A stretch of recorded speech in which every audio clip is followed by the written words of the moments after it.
Hoy, durante unos kilómetros, Isaac del Toro dejó del tercer el clasificado del Tour de Francia. Y no ocurrió en una montaña épica, no hubo un ataque que devastadora rueda, ni nadie se levantó del silín para reventar la carrera en un puerto de categoría especial. Ocurrió en una bajada, en una etapa de velocistas y de transición, de esas que la gran mayoría de los aficionados ve con media atención desde el sofá porque se supone que no debe pasar absolutamente nada decisivo.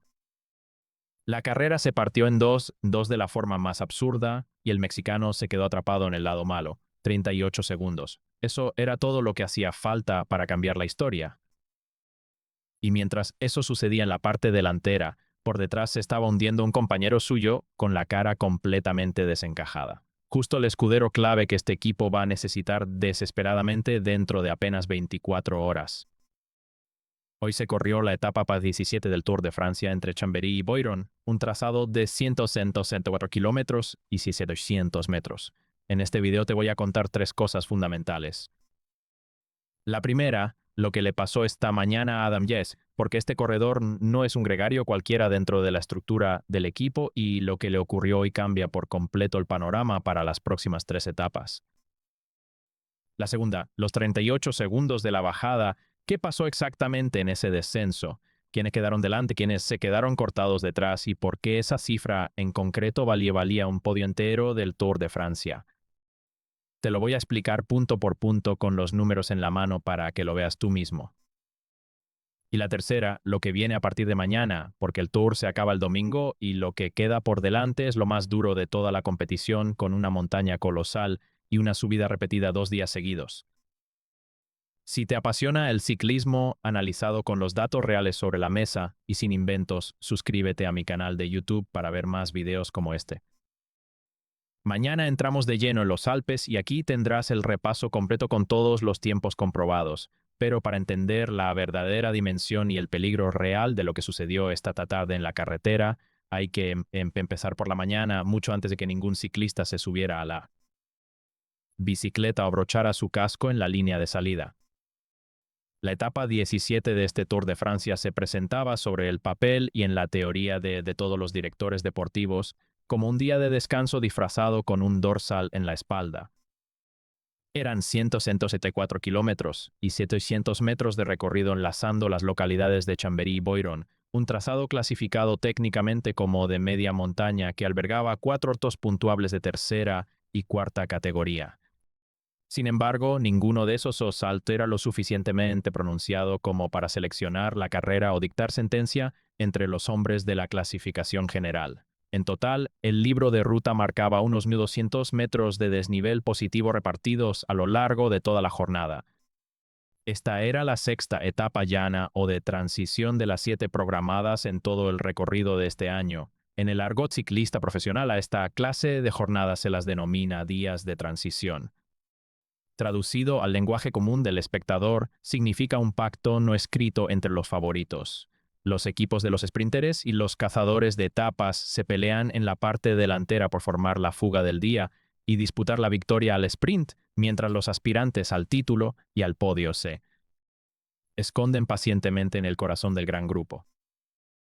Allí dentro se rueda protegidos del viento, se come, se bebe, se charla con los compañeros y la consigna absoluta es llegar a la meta sin gastar un solo gramo de energía extra, sin quemar ni una sola cerilla antes de que la verdadera alta montaña haga su aparición. Isaac del Toro tomaba la salida esta mañana consolidado de forma brillante en la tercera posición de la clasificación general individual. El joven talento mexicano de tan solo 22 años se encontraba situado a 6 minutos y 51 segundos del maillot amarillo que viste con autoridad el esloveno Tadej Pogačar. Por delante tenía también al belga Remco Evenepoel, ocupando el segundo escalón de la tabla a 4 minutos y 32 segundos de la cabeza. Pero, al igual que ocurría en las jornadas previas, la mirada del equipo no estaba puesta en la parte superior de la tabla, sino en la sombra que venía pisándole los talones desde atrás. Pegado a la rueda del mexicano en la tabla general marchaba el corredor francés Paul Seixas, ubicado en la cuarta plaza a 7 minutos y 11 segundos de Pogačar. En este punto te pido que hagas la resta matemática conmigo, porque este número en concreto es la cifra que va a regir absolutamente todo lo que vas a escuchar en este video. Si restamos 7 minutos y 11 segundos de 6 minutos y 51 segundos, el resultado es exactamente 20 segundos. 20 segundos. Eso era todo el colchón de tiempo que separaba esta mañana a Isaac del Toro del joven ciclista galo.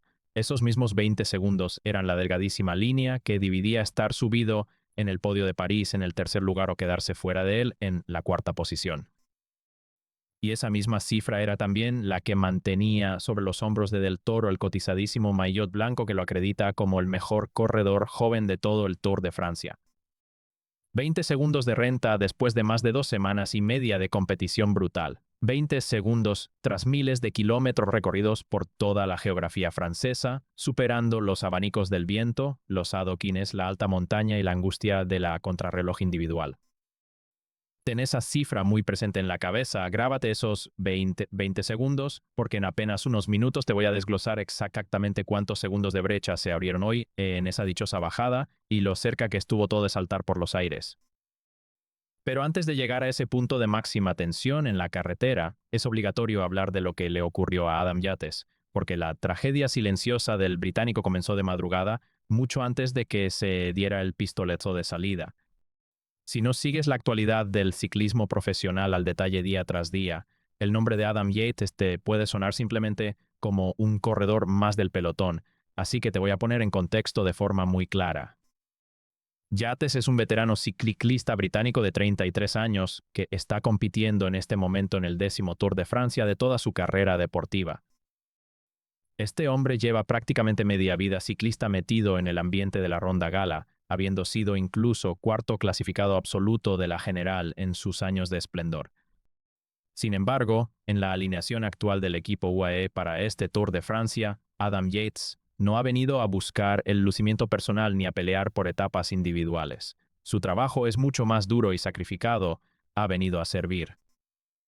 Dentro de la estructura del equipo, Yates ostenta el rol de escudero principal de alta montaña.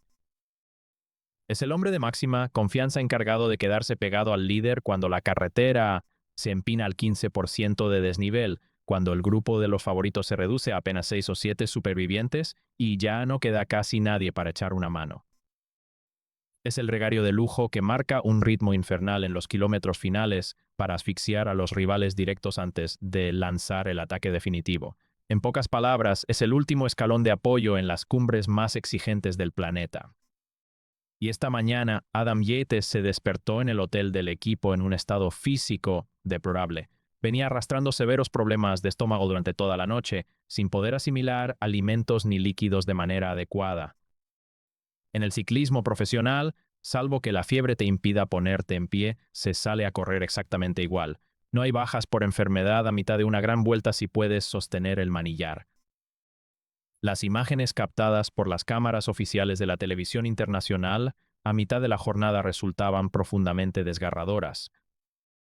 Se podía ver a Yates completamente descolgado del grupo principal de los favoritos, marchando absolutamente en soledad a varios minutos de la cabeza, con el rostro pálido y desencajado por el sufrimiento, peleando simplemente por no quedar fuera del límite de tiempo para no ser descalificado de la carrera. La prensa internacional resumió su agonía en 3 palabras demoledoras: corría con las piernas vacías. Y para rematar el desastre de su jornada, en mitad de todo ese calvario digestivo y físico, sufrió una avería mecánica que le obligó a detenerse al borde de la carretera para esperar el coche del equipo y cambiar de bicicleta. El día perfecto para la desgracia. Desde la dirección deportiva del UAE confirmaron a los medios que el británico iba a hacer el esfuerzo sobrehumano de intentar terminar la etapa dentro del control de firma, y efectivamente lo logró. Llegó a la línea de meta exhausto, cruzando la meta en el último grupo de la carrera a casi 18 minutos del ganador de la jornada. Hay que entenderlo lo que significa este dato en el contexto de una gran vuelta de 3 semanas. Un gregario cualquiera que se deja 18 minutos en una etapa de montaña porque ha levantado el pie para guardar fuerzas no representa ningún motivo de alarma para su equipo. Pero un escudero de máxima importancia que pierde 18 minutos retorciéndose de dolor por un virus estomacal es un hombre que llega destrozado, deshidratado y sin reservas metabólicas al día siguiente. Y el problema gravísimo es que el día siguiente es mañana mismo, justo cuando la carrera se adentra de lleno en las etapas más salvajes y decisivas del bloque alpino, mientras el drama de Adam Yates se consumaba silenciosamente en la cola de la carrera, en la vanguardia del pelotón, se estaba gestando un evento mucho más peligroso para los intereses de México. Nos situamos exactamente en el kilómetro 110 del recorrido. El gran grupo acababa de coronar la cima del Col d'Espres, el punto geográfico más exigente de la jornada, e iniciaba a toda velocidad el rápido y técnico descenso hacia la zona de valle. Es fundamental comprender qué ocurre exactamente en la dinámica interna de un pelotón profesional durante una bajada de estas características. Un descenso a alta velocidad no es una cuestión de potencia en los pedales o de rendimiento pulmonar, es una prueba de posicionamiento táctico, de reflejos felinos y de pura fortuna. Los corredores ruedan a velocidades vertiginosas que oscilan entre los 60 y los 80 km por hora, pegados a escasos centímetros de la rueda del ciclista que los precede. A esa velocidad supersónica, el atleta no tiene visibilidad real del trazado de la curva que se aproxima, lo único que ve es la espalda del hombre que lleva enfrente. Si el corredor que va en la delantera decide abrirse un solo metro en la trazada para tomar aire o si pierde medio segundo por dudar en el punto de frenada, el ciclista que viene justo detrás se ve obligado a absorber ese metro de distancia.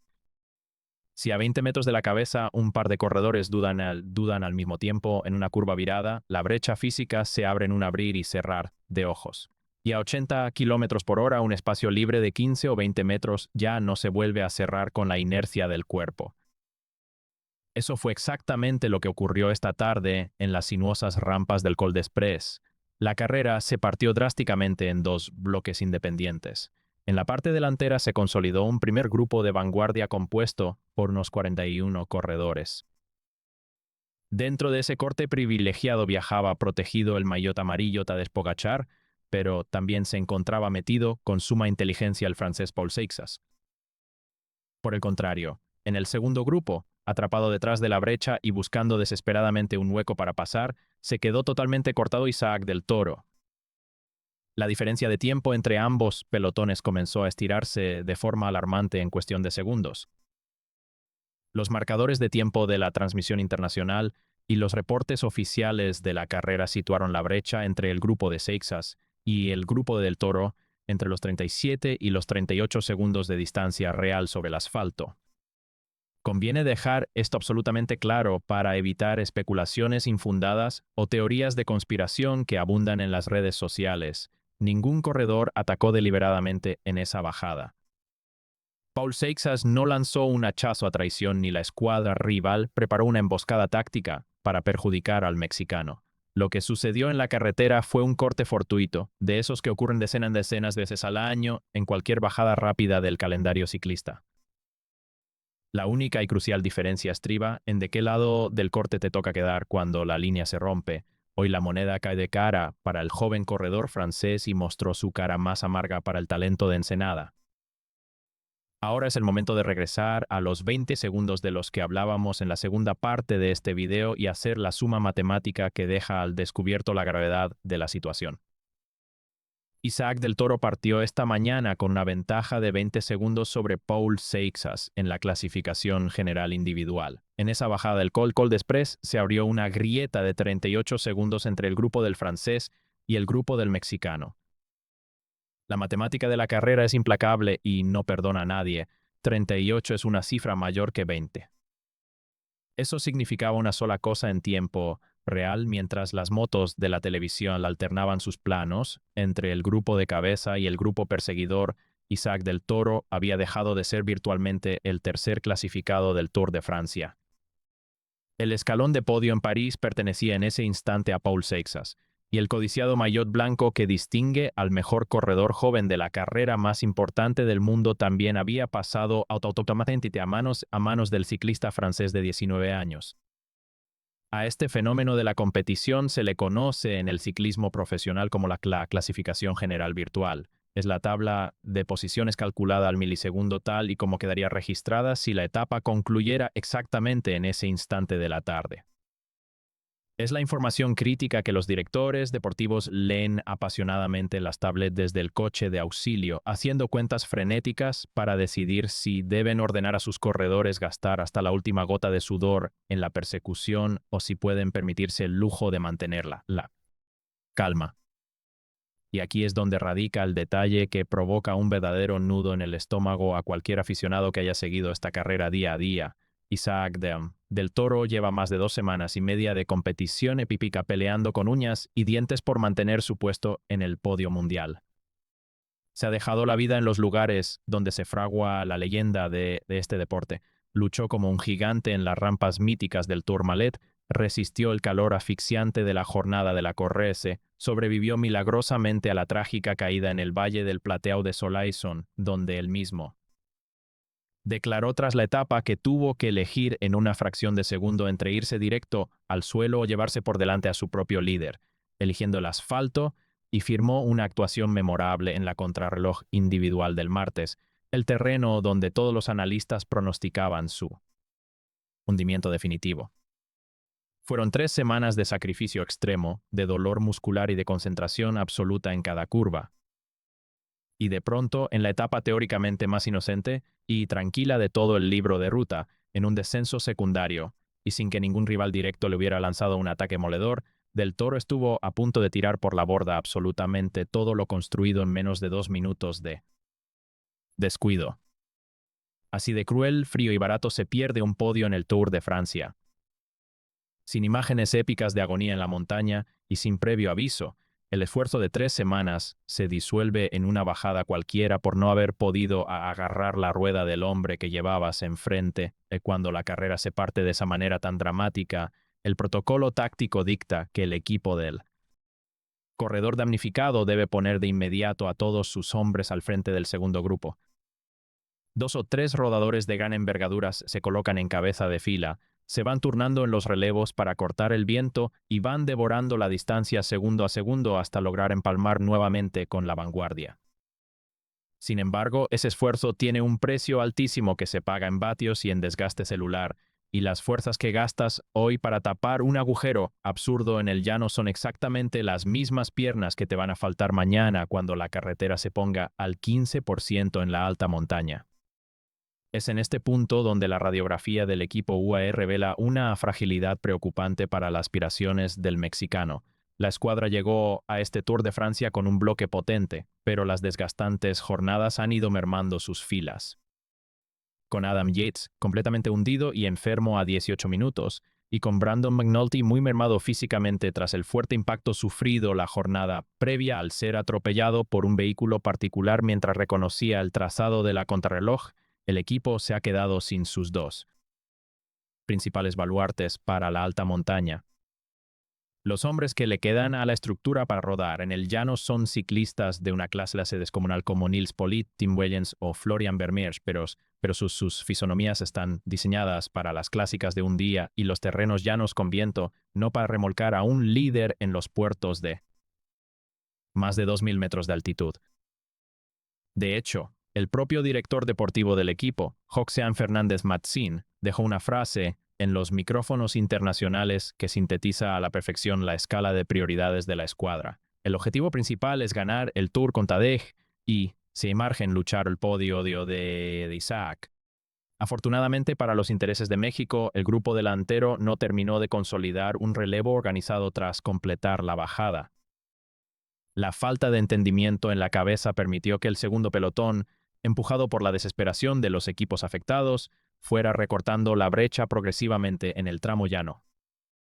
A falta de 20 kilómetros para la meta de Boiron, los dos grupos se reagruparon pacíficamente, permitiendo que Del Toro salvara una situación de peligro extremo antes de que fuera demasiado tarde. Tras la neutralización del grupo, la etapa se resolvió al sprint con la victoria de Jasper Philipsen, tras un trabajo magistral de Mathieu van der Poel.